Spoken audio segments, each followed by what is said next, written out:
अब देखिए, तो today we are going to see the concept of specific and latent heat. बेटा, दो तरह की बेसिकली स्पेसिफिक हीट कांस्टेंट और लेटेंट हीट कांस्टेंट होते हैं, लेकिन स्पेसिफिक हीट और लेटेंट हीट क्या होती है ये भी बताता हूँ। आपको पता है हमारे पास जो मटेरियल है वो तीन स्टेट में एग्जिस्ट करेगा मैटर की, सॉलिड्स, दूसरी जो स्टेट होती है उसे हम लिक्विड्स कहते हैं, और मैटर की जो तीसरी स्टेट है उसे हम गैसेस कहते हैं। आपको एक चीज़ और पता है कि जब आप सॉलिड से गैस में किसी चीज़ को कन्वर्ट करते हैं, इस प्रोसेस को फ्यूजन कहते हैं, और वही आइस से वाटर के लिए मेल्टिंग कहते हैं। ऐसी किसी लिक्विड जब गैस में कन्वर्ट होता है, इसको क्या कहते हैं? वेपराइजेशन कहते हैं। और वही वाटर से स्टीम बनता है तो उसे बॉइलिंग कहते हैं। ऐसी गैसेस से लिक्विड में क्या आता है तो लिक्विडिफिकेशन कहते हैं, लेकिन कंडेंसेशन ज़्यादा सही शब्द है, वो सिर्फ उसके लिए यूज़ करते हैं, वाटर के लिए। और जब लिक्विड से तो इसको क्या कहते हैं? सॉलिडिफिकेशन कहते हैं, ठीक है। और आइस के लिए फ्रीजिंग कहते हैं, ठीक है। जब कोई मटेरियल सीधा गैसेस में चला जाता है, मतलब बीच वाला स्टेशन मिलता ही नहीं है उसे, इस प्रोसेस को सब्लिमेशन कहते हैं, ठीक है। जैसे कैम्फर हुआ, एमोनियम क्लोराइड, ये सबलाइम होते हैं।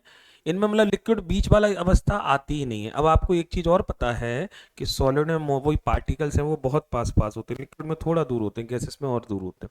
मतलब अल्टीमेटली जब आप सॉलिड से गैसेस की तरफ जाते हैं तो inter particle attraction, inter particle attraction क्या बढ़ जाता है, घट जाता है? इंटर पार्टिकल एट्रैक्शन कम होता चला जाता है, या इंटर पार्टिकल सेपरेशन बढ़ता चला जाता है, ठीक है। एक चीज और है, वो सॉलिड से जब आप गैसेस की तरफ जाते हैं तो जो एनर्जी है वो बढ़ती चली जाती है। 10 डिग्री सेल्सियस पानी के मुकाबले 20 डिग्री सेल्सियस पानी के पास ज़्यादा एनर्जी होती है, एनर्जी इंक्रीजेस, ठीक है। या आप ऐसे भी कह सकते हैं टेम्परेचर भी बढ़ता चला जाता है। एनर्जी बेसिकली काइनेटिक एनर्जी की बात की जाती है। या आप ऐसे भी कह सकते हैं जब सॉलिड से गैस में जाते हैं तो आपको एनर्जी सप्लाई करनी पड़ती है, और जब गैसेस से सॉलिड की तरफ आते हैं तो एनर्जी रिलीज होती है, ठीक है। तो ये तीन होती हैं। अब इसी के बेस पे हम आपको स्पेसिफिक और लेटेंट हीट सिखाएंगे। देखिए, जैसे मान लीजिए मेरे पास एक पानी है या आइस है, -40 डिग्री सेल्सियस पे मेरे पास आइस है। मैं इसको हीट देता गया देता गया देता गया, और फाइनली ये 140 डिग्री सेल्सियस क्या बन गई? स्टीम तक कन्वर्ट हो गई, ठीक है। अब हमें ये देखना है कि -40 डिग्री सेल्सियस आइस से जब 140 डिग्री सेल्सियस स्टीम बना तो कितनी इसको हमने हीट सप्लाई की, मतलब क्या क्या हुआ बीच में। मतलब जब ये यहाँ तक गया तो एक स्टेप में नहीं गया होगा, तो इसमें बीच में बहुत सारे स्टेप हुए हैं, तो वही सारे स्टेप हमें देखने हैं बेटा, ठीक है।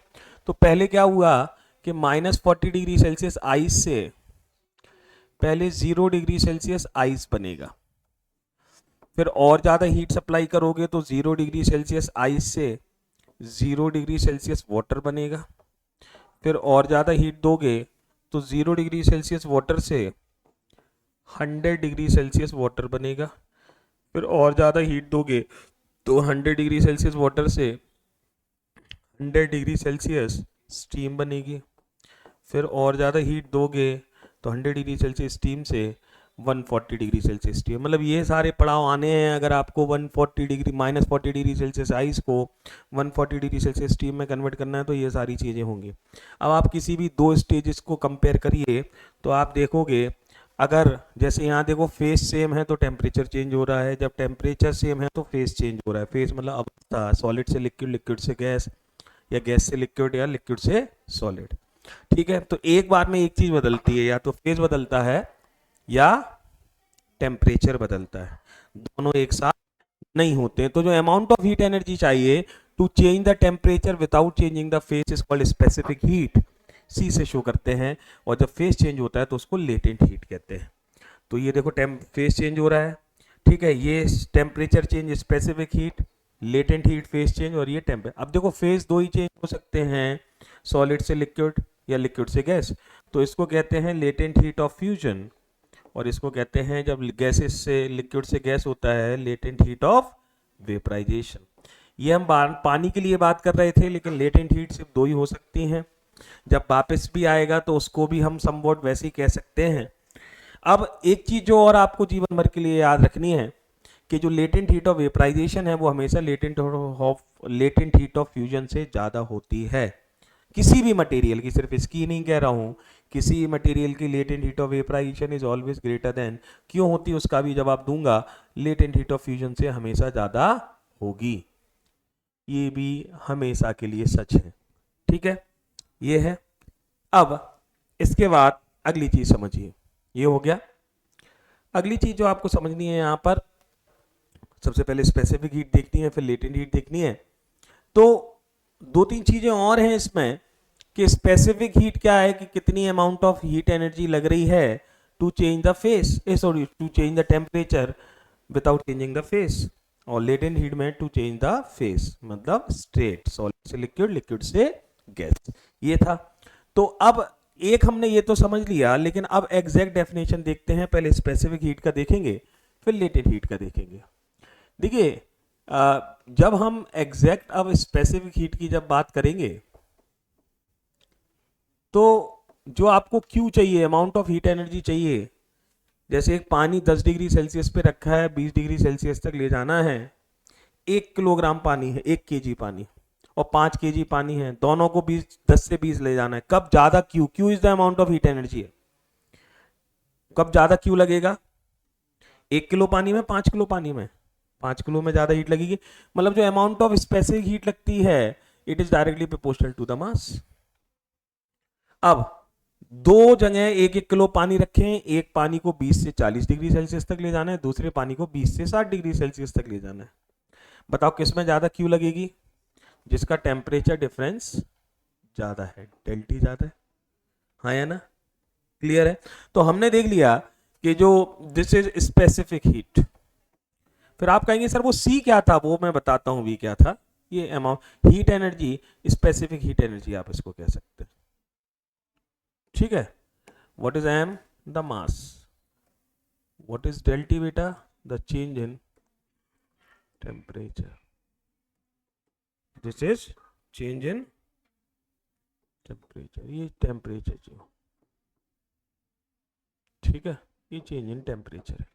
अब समझिए नेक्स्ट स्टेप, क्यू प्रोपोर्शनलिटी हटाएंगे, इक्वलिटी लाएंगे तो कांस्टेंट आएगा। वो कांस्टेंट है, वो सी मान लेते हैं उसको। अब देखिए फिर वही, C is a constant that is called specific heat constant. अब मैं आपको एक एग्जांपल से समझाता हूं।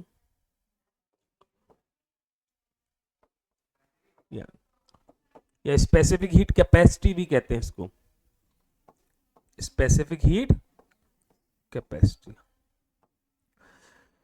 तो ये आपका अमाउंट ऑफ किसी भी बॉडी का जब चेंज इन टेम्परेचर करते हैं विदाउट चेंजिंग द फेस, तो अमाउंट ऑफ हीट एनर्जी चाहिए that is called specific heat, उसका फॉर्मूला आ चुका है। अब एक दो तीन चीजें समझिए, सी क्या है।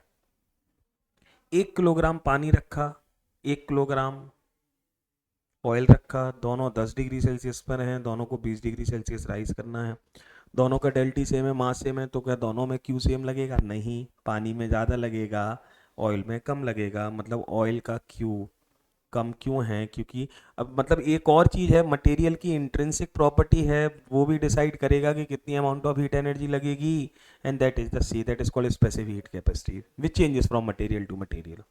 वैसे तो कांस्टेंट है, लेकिन कांस्टेंट नहीं होता है, टेम्परेचर के साथ ये वेराई करता है। अब यहां से अगर मैं स्पेसिफिक हीट कैपेसिटी का फॉर्मूला बनाऊं तो क्या बनेगा?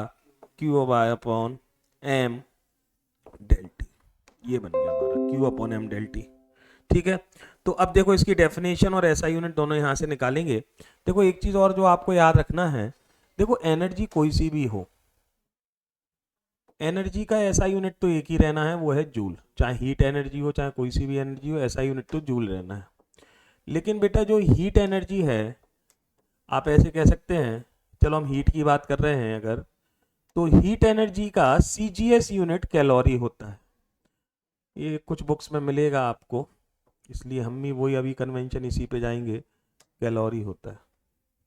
ठीक है, और आपको ये तो पता है कि एक कैलोरी में 4.18 जूल होते हैं। और तो मैं इसमें एक बहुत अच्छी बात बताता हूँ, इसकी जो मैंने जो डेफिनेशन पढ़ी है कि जो कैलोरी यूनिट है वो डॉक्टर जूल ने बनाया था, साइंटिस्ट थे डॉक्टर जूल।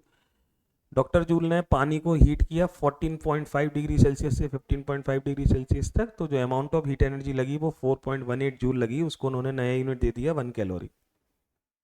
समझ में आया? नहीं आया? पानी रखा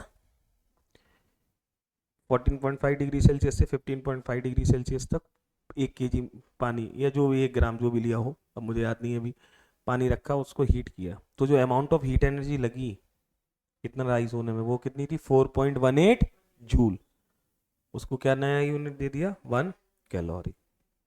ठीक है, तो कैलोरी को बनाने वाले जूल थे, इसलिए 1 कैलोरी में 4.18 जूल होते हैं। ठीक है, तो अब देखिए स्पेसिफिक हीट कैपेसिटी की डेफिनेशन क्या होगी। It is the amount of heat energy required to raise the temperature of unit mass of substance through 1 degree Celsius, ऐसे कह सकते हैं। अच्छा एक चीज और समझो, मैंने कहा लास्ट क्लास में हीट टेम्परेचर और थर्मामीटर की बात की थी क्या? की थी। केल्विन स्केल की बात की थी, कन्वर्जन किए थे। तो एक चीज और बताया था मैंने कि जब चेंज इन टेम्परेचर की बात करते हैं तो चेंज इन टेम्परेचर में डिग्री सेल्सियस और केल्विन बराबर होते हैं। समझ गए? तो यहाँ पर आप चाहे डिग्री सेल्सियस लिखो चाहे केल्विन लिखो, बराबर होगा। तो सबसे पहले तो स्पेसिफिक हीट कैपेसिटी की डेफिनेशन क्या होगी। It is equals specific heat capacity of a material is equals to the amount of heat energy required to raise the unit to raise the temperature of unit mass of a substance by 1 degree Celsius या 1 kelvin.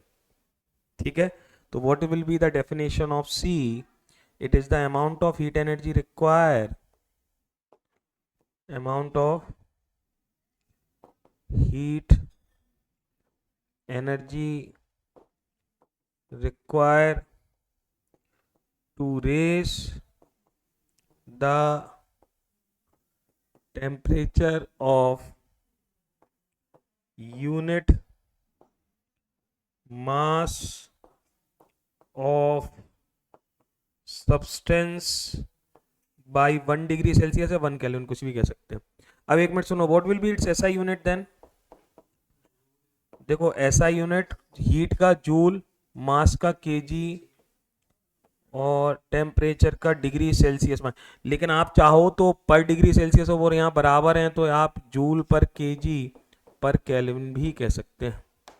ठीक है, और इसका लेकिन पता इसका ये unit कम use होता है, इसका एक सीजीएस यूनिट आप उसको कह सकते हैं, वो ज़्यादा यूज होता है। सुनो, वो रखते हैं कैलोरी में और उसको रखते हैं मास को ग्राम में और पर डिग्री सेल्सियस। ये फिर एक क्वेश्चन उठता है कि 1 कैलोरी पर ग्राम पर डिग्री सेल्सियस में कितने कितने जूल पर केजी पर डिग्री सेल्सियस होते हैं। ये करके दिखाइए, इतना लिखिए और ये करके दिखाइए, जल्दी करिए, करो जल्दी।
अब देखिए कन्वर्जन, देखिए बेटा हम कैसे करेंगे इसको। तो आपको ये है, इसको इसमें करना है, 1 कैलोरी ऐसे लिख लिया रो, पर ग्राम है तो ग्राम को नीचे लिख लो, डिग्री सेल्सियस को नीचे लिख लो, बस अब कन्वर्ट कर दो। कैलोरी को किसमें करना है, जूल में। 1 कैलोरी में 4.18 जूल डिवाइड बाय, ग्राम को किसमें करना है, किलोग्राम में, -3 किलोग्राम, और डिग्री सेल्सियस ही रहेगा। -3 ऊपर आएगा, +3 हो जाएगा, तो 4.18 इंटू 10 पे पावर +3, जिसको उसने लिख दिया 4180। कुछ बुक्स में 4.18 की जगह 4.2 भी ले लेते हैं, तो 4200 हो जाता है, लेकिन एग्जैक्ट वैल्यू यही है। तो आप समझ गए कितने हैं, बोलिए, ये है 4180, मतलब 1 कैलोरी पर ग्राम पर डिग्री सेल्सियस में इतने होते हैं। अच्छा, अब इसका मतलब क्या है, इसका मतलब क्या है ये समझिए। इसका मतलब ये है, अगर मैं आपसे कह रहा हूं कि किसी की स्पेसिफिक हीट कैपेसिटी 4180 जूल पर केजी पर डिग्री सेल्सियस है, इसका मतलब क्या है, इसका मतलब ये है कि जब ये जो सब्सटेंस है वो 1 केजी रखा है, इसके 1 डिग्री सेल्सियस राइज करने में इतने joule of amount of heat energy लगेगी। ठीक है, अगर किसी की ये है, इसका मतलब क्या है, 1 कैलोरी पर ग्राम पर डिग्री सेल्सियस का मतलब, इसका मतलब ये है कि जब ये 1 ग्राम मटेरियल रखा है, इसके 1 डिग्री सेल्सियस राइज करने में 1 कैलोरी हीट लगेगी। आप चाहो तो इंटरमीडिएट यूनिट भी बना सकते हो, सिर्फ कैलोरी को जूल में करोगे तो हो जाएगा 4.18 जूल पर ग्राम पर डिग्री सेल्सियस। इसका मतलब 1 ग्राम किसी भी सब्सटेंस को 1 डिग्री सेल्सियस राइज करने में 4.18। अच्छा, अब क्वेश्चन ये उठता है, तो स्पेसिफिक हीट कैपेसिटी भी डिसाइड करेगा कि किस मटेरियल की कितनी हीट एब्जॉर्ब करेगा। हाँ, तो फिर ये भी था कि भैया बताओ किसकी स्पेसिफिक हीट कैपेसिटी सबसे ज्यादा होती है, स्पेसिफिक हीट कैपेसिटी सबसे ज्यादा किसकी होती है। ठीक है, तो जब ये देखा गया तो मैक्सिमम स्पेसिफिक हीट कैपेसिटी किसकी होती है, वाटर की होती है, उसकी फिर वैल्यू भी निकाली गई। ठीक है, तो the C is maximum for,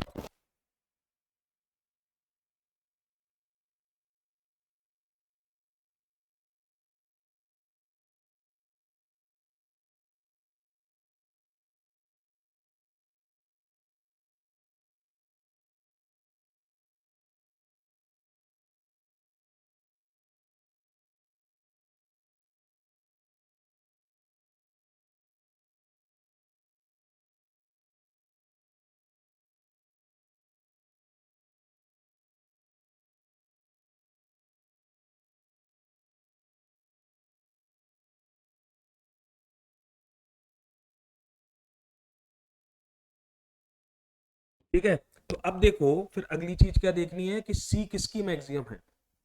तो द सी इज, जैसे मैंने आपको बताया, the C is maximum of water, और जब वाटर की सी निकाली गई तो ये जो मैंने आपको वैल्यू अभी दी है वो वाटर की है, 4180 जूल पर केजी पर डिग्री सेल्सियस, या इसी को क्या कह सकते हैं, 1 कैलोरी पर ग्राम कह सकते हैं ना, पर डिग्री सेल्सियस।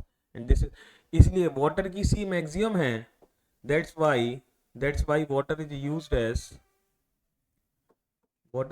As coolant. किसकी तरह यूज करते हैं वाटर को बेटा, पता है ना, ठंडा करने के लिए। क्यों, उसका रीजन सुनिए। जैसे ही इसलिए डॉक्टर कहता है जब हम जल जाते हैं तो डॉक्टर कहता है पानी डालते रहिए, क्योंकि बेटा देखिए एक चीज समझिए, अगर वाटर की स्पेसिफिक हीट कैपेसिटी ज्यादा है, इसका मतलब ये है कि 1 डिग्री सेल्सियस राइज करने में वाटर को ज्यादा हीट एब्जॉर्ब करेगा, वाटर मतलब कहीं से ज्यादा हीट खींच सकता है।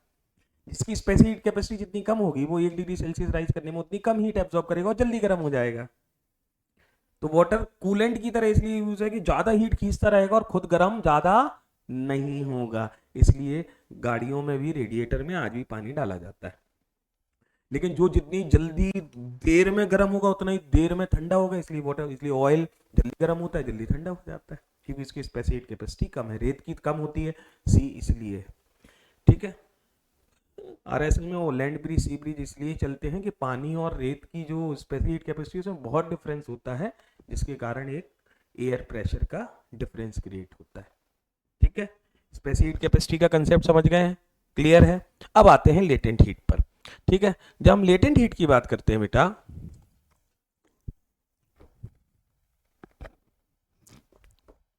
तो अब आप फेस चेंज कर रहे हैं। ठीक है, तो अब बताइए जब आप फेस चेंज कर रहे हैं तो जो अमाउंट ऑफ हीट एनर्जी देंगे वो क्यू है, तो वो किस पे डिपेंड करेगी, सिर्फ मास पे डिपेंड करेगी, चेंज इन टेम्परेचर होना ही नहीं है। कितनी आइस रखी है 0 डिग्री सेल्सियस में, बताओ बताओ, हाँ एम रखी है, तो प्रोपोर्शनलिटी हटाएंगे, इक्वलिटी लाएंगे तो फिर कांस्टेंट आएगा। अब ये लेटेंट हीट कैपेसिटी है, इसको लेटेंट हीट कहते हैं, latent heat capacity of the material. वो भी अलग अलग मटेरियल की अलग अलग होगी, होगी कि नहीं होगी। 0 डिग्री सेल्सियस पे आइस रखा है या कोई और मटेरियल रखा है जो मेल्ट हो सकता है, तो क्या दोनों का अमाउंट ऑफ हीट सेम देनी पड़ेगी उसे किसी और में लिक्विडिफाई करने के लिए? नहीं, क्योंकि सबका लेटेंट हीट कैपेसिटी अलग अलग होगी।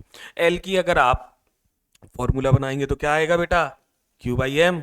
हाँ, तो एल का ऐसा यूनिट क्या हो जाएगा यहाँ से, जूल पर केजी, और वही सीजीएस यूनिट क्या हो जाएगा, अदर यूनिट, वो ज़्यादा चलता है और ये कैलोरी पर ग्राम ज़्यादा चलता है। अब लेटेंट हीट कितने तरह की होगी, ऐसा I discuss with you, the latent heat is of two types, either it is latent heat of, या तो मेल्ट होगा फ्यूजन, और the latent heat of vaporization. ठीक है, और हमेशा याद रखिए किसी मटेरियल की लेटेंट हीट ऑफ वेपराइजेशन हमेशा ज़्यादा है फ्यूजन से, उसका रीजन समझते हैं। सुनो, जैसे अब तो मैं वाटर की दे सकता हूं मैं, जैसे पता है लेटेंट हीट ऑफ वाटर की 100 डिग्री सेल्सियस पे वाटर है ना, वाटर की बता रहा हूँ, 100 डिग्री सेल्सियस वाटर से 100 डिग्री सेल्सियस स्टीम बनानी है, उसकी लेटेंट हीट ऑफ वेपराइजेशन होती है 540 कैलोरी पर ग्राम, और latent heat of fusion of ice होती है, मुझे जितना याद है 80 कैलोरी। ये डाटा थोड़ा कंफर्म कर लेना, इतना अंतर है देखो, मतलब 1 ग्राम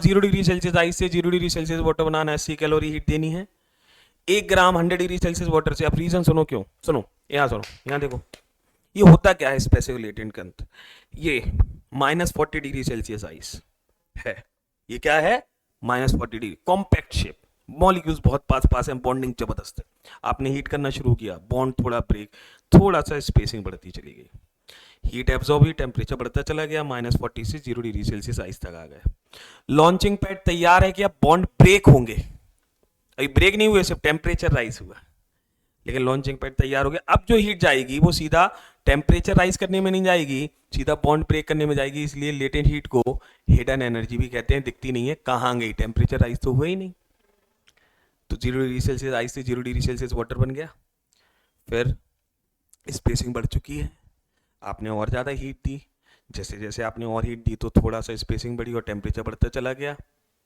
अब फिर से 100 डिग्री सेल्सियस वाटर तक आ गए, फिर से लॉन्चिंग पैड तैयार है, थोड़ी सी हीट दोगे फिर से ब्रेक होंगे और इनफाइनाइट दूरी पे चले जाएंगे जब गैसियस फॉर्म में होंगे, समझ गए, और 100 डिग्री सेल्सियस स्टीम बन चुका है। तो आप देख सकते हैं सॉलिड से लिक्विड कन्वर्ट करने में जो ब्रेक करते हैं बॉन्ड वो थोड़ी दूरी के लिए करते हैं, लेकिन लिक्विड से गैसेस में इनफाइनाइट दूरी पर, मतलब तो समझ गए ना, that's why the latent heat of vaporization is always greater than the latent heat of fusion for any of the material. और आप डेफिनेशन एल की यहाँ से बना सकते हैं, it is the amount of heat energy required to change the phase of unit mass of a substance, that is called latent heat of vaporization और latent heat of fusion। अब देखो अगर मैं एक ग्राफ बनाऊं किसी मटेरियल का और आपसे कहूं कि यहाँ पे अगर आप पहचान पाओगे क्या, जैसे अगर मैं चलो वाटर के लिए बना रहा हूं और यहाँ पर मैं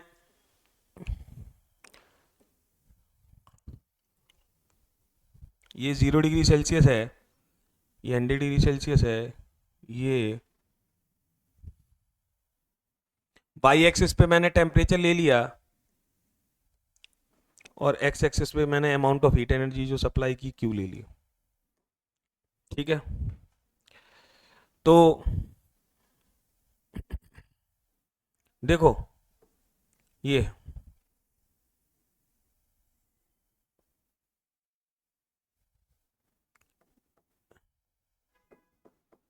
क्या है,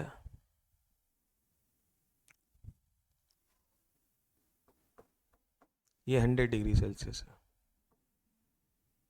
ठीक है, ये 0 डिग्री सेल्सियस है,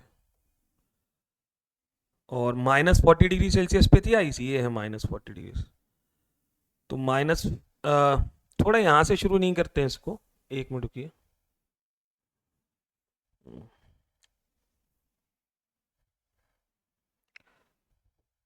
ये मान लो -40 डिग्री सेल्सियस आइस थी आपकी,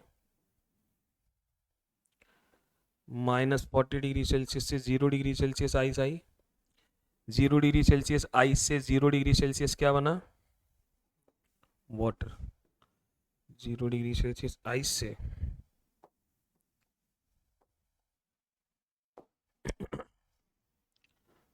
0 डिग्री सेल्सियस वाटर। ठीक है, इतनी हीट एब्जॉर्ब हुई। फिर 0 डिग्री सेल्सियस वाटर से 100 डिग्री सेल्सियस वाटर।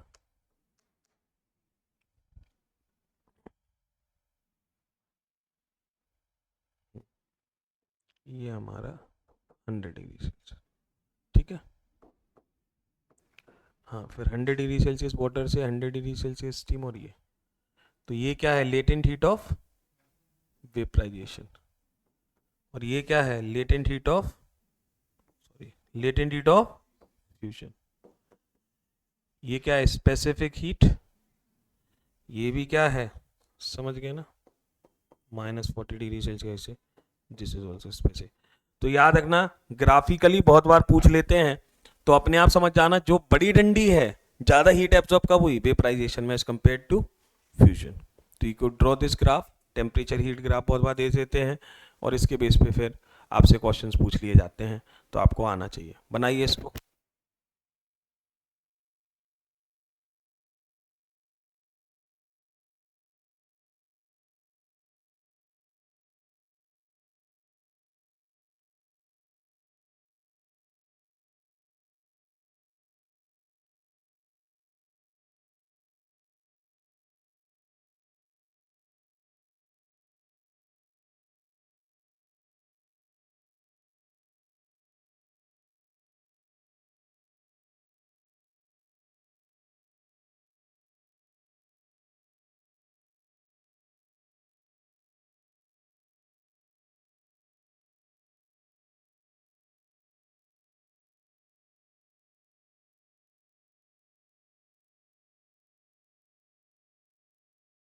इतना क्लियर है?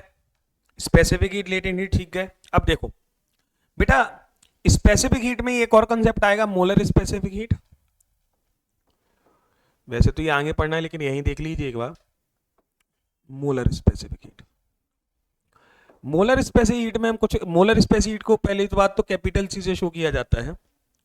तो इसमें ये अंतर आ जाएगा कि अमाउंट ऑफ हीट एनर्जी जो चाहिए पर यूनिट मोल, मास की जगह क्या आ जाएगा? To change the temperature del T. ये आ गया। ठीक है, तो कैपिटल सी से शो करते हैं। तो इसका यूनिट क्या हो जाएगा? Joule mole inverse kelvin inverse या degree Celsius inverse. This is molar specific heat. अच्छा, एक और कंसेप्ट आता है इसमें, heat capacity. Not specific heat capacity, heat capacity. देखिए, हीट कैपेसिटी को मैं एस से शो करता हूं। इसमें बस अंतर ये होता है कि कितनी अमाउंट ऑफ हीट एनर्जी चाहिए to raise the temperature by 1 degree Celsius. Mass का मेंशन नहीं है, मास कितना भी रह सकता है, पर यूनिट मास नहीं है। समझ गए ना? तो the amount of heat energy require to raise the temperature by 1 degree Celsius. कितना मास है वो? 1 kg भी हो सकता है, 5 kg भी हो सकता है। That is heat capacity. Definition खुद बना लेंगे। ठीक है। अच्छा, अब एक चीज बताओ, अगर इसको मैं इक्वेशन 1 मान लूं और इसमें मास का मल्टीप्लाई और डिवाइड कर दूं, ठीक है, तो क्या बन जाएगा? क्यू एम डेल टी और एक एम और आ जाएगा। ये Q upon M del T क्या हो गया आपका? What it is? Specific heat capacity हो गई। तो याद रखना, स्पेसिफिक हीट कैपेसिटी में जब मास का मल्टीप्लाई कर दिया जाता है तो हीट कैपेसिटी मिल जाती है। This is the relation between specific heat capacity and heat capacity. समझ गए? This is relation between specific heat capacity and heat capacity. Heat capacity, specific heat capacity में आप मास का मल्टीप्लाई कर दीजिए, आपको स्पेसिफिक हीट कैपेसिटी मिल जाएगी। ठीक है। एक और कंसेप्ट होता है वाटर इक्विवेलेंट, वो और समझिए। वाटर इक्विवेलेंट क्या होता है? क्या होता है बेटा वाटर इक्विवेलेंट? देखो, किसी बॉडी को, सुनना ध्यान से, किसी बॉडी को आपने हीट किया, टेम्परेचर राइज डेल टी किया उसका, ठीक है, तो जो अमाउंट ऑफ हीट एनर्जी लगी वो क्यू लगी। To rise its temperature by del T. इसी में कितना पानी लें, पानी का कितना मास लें, तो वो मास ऑफ वाटर मान लीजिए W है। कितना पानी का मास लें कि ये भी डेल टी राइज करे, इतना ही टेम्परेचर, सेम टेम्परेचर राइज करे और same amount of heat energy इसको दें। The mass of water which is required which will have which will absorb the same amount of heat to have the same rise in temperature that of body, that mass of water is called water equivalent। समझ में आया क्या है? तो पहले diagram से समझिए। एक कोई सी बॉडी है, उसको लिखो, डेफिनेशन लिखो, मैं बोल रहा हूं, लिखिए। Water equivalent of a body, water equivalent of a body is the amount of water required to have the same rise in temperature with the same amount of heat as that of body, is the amount of water required to have the same rise of temperature with the same amount of heat as that of the body।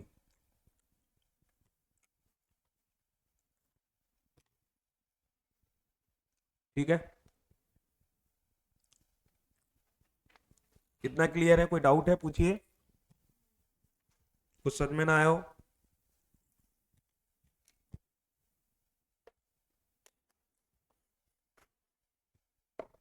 समझ में आ गया? अगला concept देखिए, next heading लिखिए। Specific heat capacity हो गई, heat capacity हो गई। नेक्स्ट,